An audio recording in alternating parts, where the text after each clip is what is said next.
Hello everyone and Happy New Year from 2 Productions. To start the new year off right, we wanted to make it super easy for you guys to keep track of your freelance expenses for the year. So for the past few weeks, I've been working on a Google spreadsheet that makes it super easy for you to just categorize all your gigs, how much money you make, sort it by, months or quarters, quickly check at a glance whether you've been paid, whether everything you need to do is complete, tons of stuff. Keeping good records is super important, so we wanted to make sure everyone had an easy ability to do so.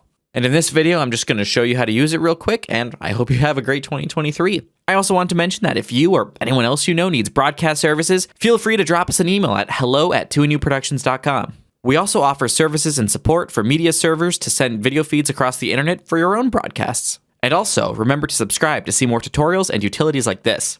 Before we get started, I do want to say that I haven't been able to do a lot of debugging. As far as I can tell, everything works fine. But if you do find an issue, please let me know. Up here at the top, you'll see current version. This actually calls back to the original spreadsheet. If you see the version change from what your version is, then you know there's an update you can get. Once you get an update, all you need to do is just copy all the data over. Now that that's out of the way, for you to get a copy of this spreadsheet, all you need to do is click the link in the description to open this one, and then go to File, Make a Copy. All this example data will be stripped out. It's just here for the demonstration purposes of this video. As you can see, we have a bunch of columns: the event date, whether it was invoiced, whether it was paid, the day it was paid, the amount you earned from it, the event title and notes, which are very helpful, the game title, the employer is for, the role you played, your primary contact. This ends up being really useful. Sometimes I put the Discord if we're doing it through Discord instead of the email. The type of deliverables, whether it's been delivered or not, very useful if you're, delivering something like graphics or a VOD or replay exports. And then the URL, so you don't lose it. If someone's like, hey, do you have that thing from 8 months ago when we did that event? It's like, yeah, it's this link right here. Got you. And then the status. Status column is color-coded, and it just lets you know at a glance what's been paid, what's complete, what needs to be delivered, what needs to be invoiced, etc., etc. And this part, I think, is pretty straightforward. You just enter in the data as you go. Please keep up with it. You will not regret keeping good records. It just helps so much, especially when tax season comes. The moment you finish a show, it should cross your mind to open up this sheet and put the information in. And then the moment you get paid, to mark it as paid and the date it was paid. This should be your main reference anytime you do anything work related. Once you work some events and start filling this out, you will notice that these numbers up here start to populate. These are pretty self-explanatory, but real quick, it just shows all the events you've worked, how many of them you've been paid for, and then how many you have yet to be paid for. The gross is all money, whether you've been paid or not paid yet, and then income that you have yet to be paid, your total income paid, your average earnings per event, and then the recommended amount of tax savings based on how much you have been paid. Now, the tax savings percentage is adjustable. Some people say 25, some people say 30, so let's switch it to 30. Bam, now the recommended tax savings is $3,564.90, so you better have that in the bank. We also have two more adjustable fields here. You can see they are denoted with a little edit pencil. Right now, if you have not been paid for a project in over 30 days, it will highlight it in yellow, but then it'll switch to orange if you have not been paid for 45 or more days. However, we could change that. We could change the orange value to, let's say, 70 days, and now events will only be orange if they have not been paid for 70 days or more. For the example I'm doing right now, I have the spreadsheet set to think that it is September 3rd, 2023, and these are all gigs leading up to that. On the actual spreadsheet, it thinks it is the current day. It will just automatically get the current day and know how many days it has been since the event in this column. All of that is just completely automatic. If we increase this again to something huge, like, 150, you see this one, it does turn yellow now, since now it has not been 150 days since this gig has happened. And of course, it was a graphic design gig and they still haven't paid. Of course, that had to be that. But again, these are both completely customizable. Like, we could make it not turn yellow until 55 days, and boom, now this one doesn't even highlight at all. But we could make it turn yellow after 5 days, and now, all these people owe us money, and we are very aware of that. There are a few status indicators I believe we should go over. So first off, what makes a row count as an event is text existing in the event title and notes column. If we get rid of this, then the event essentially does not exist. You'll see events work will go down to 16. If you see a loading bar in the top right, that is because, well, there's a lot of stuff going on in the background, and this spreadsheet has enough calculations going on that it needs to load sometimes. So keep that in mind. It doesn't update instantly like smaller Google Sheets do. Now, with this event in its default state, you will see it says not invoiced, and that gets highlighted in purple. So let's say, all right, we invoiced for it.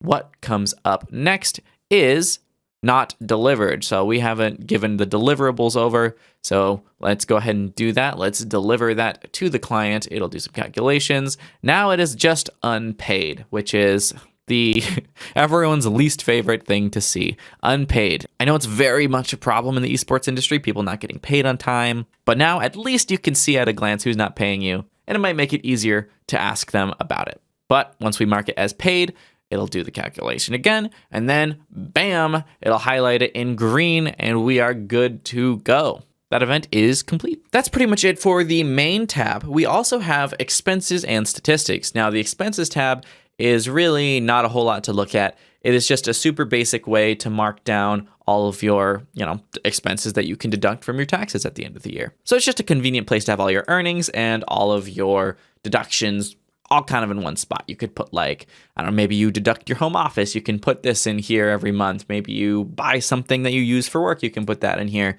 Just something to write it down where you know where to find it. And it does a little bit of the math for you, since some things are only partially deductible based on a percentage. We also have that option. So let's say we could only deduct 50% of this new camera because of some IRS rule. It'll lower the total deducted amount to that, and everything in this column will get added to the total deductions. So that is that. Remember, you need to add a percent sign to the deductible percentage. You can see a percent sign needed is in there. So there you go. That is the expenses. Now for my favorite tab, which I worked so hard on, the statistics tab. Look at this. Oh, this makes me so happy. So this gives you a lot of control over visualizing your data. It also pulls the relevant information into this area down here. So it shows that the fastest time to be paid in days, the slowest time to be paid in days, and the average time to be paid. Some fun statistics there, total events, total unpaid. Those are basically the same as the main page. But where it gets fun is you can sort it by individual organization. So if I want to look at, let's say employer 2, well, employer 2's slowest time to pay me is 35 days. And their fastest time is 14 days. And if we look down here, now we only see the events from employer 2. And as we can see, 14, 35, yep, that is accurate. And then it averages those together as well to get the average of 23. The graphs also update to show this new information. So we can see from employer 2, we made about a little over 3,000 in February, a little under 3,000 in March, and then maybe $750 in July. These pie charts show what role you played. So let's go back to all, and you can see that event roles from current selection, which would be all employers, all months.